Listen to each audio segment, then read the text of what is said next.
One of the most common sayings in real estate is location, location, location. And whether you're currently looking for homes with an agent or you just like watching reality real estate shows on Netflix, we've all heard this saying a million times. And over the years of working in real estate, I've started to think of this saying as three completely different meanings of location.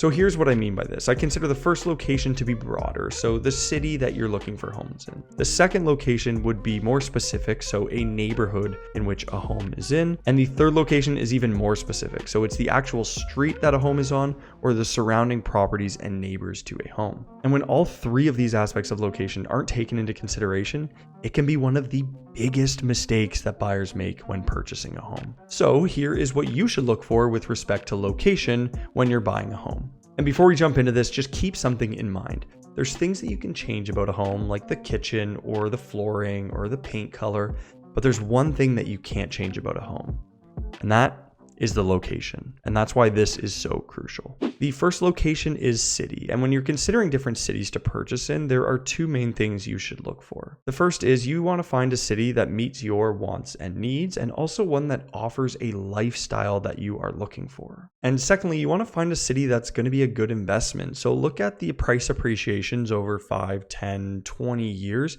and make sure your ROI is going to be solid in the city that you're purchasing in. The second location is a specific neighborhood. So you want to make sure that you're buying in a good neighborhood. And as realtors, this is something that we can educate and advise you on throughout the process. It's interesting. Sometimes you'll see two very similar properties, but they vary on price depending on what neighborhood they're in. And it's typically directly linked to the quality of life that that neighborhood has to offer for one reason or another. So for example, one home might be in a neighborhood with better schools than the other, and maybe the neighborhood's also a bit safer than the other. And that is going to directly affect the value of a home in one neighborhood to the next. So before we get into the third location, if you like this kind of content or you're getting any value out of this, please consider subscribing to the channel. And now let's get back into it. So the third location is the most specific, and that's the actual street that the home is on or even the surrounding properties to the home. Homes that are on busier streets or back onto busy highways are going to have lower price tags, and that's because